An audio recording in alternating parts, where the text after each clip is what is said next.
that resulted in us sending 3 additional firefighters to be checked out. They were all treated and released with non-life-threatening injuries. They were cleared on the concussion protocols. And we also had a later report in the afternoon of one of our firefighters injuring their shoulder. So that brings our injured total to 5. And of course, the most serious injury to one of our firefighters received burns on both of his hands.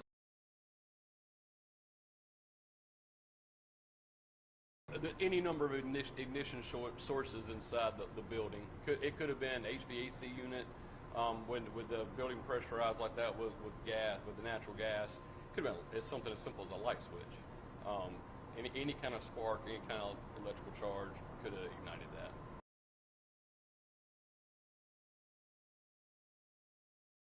that. As a fire chief,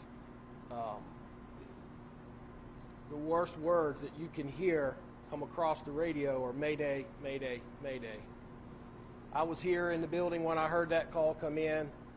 I heard the panic in the voices of the young man that transmitted the Mayday rather. My mind immediately goes to a bunch of different dark places about what could happen and what has possibly happened.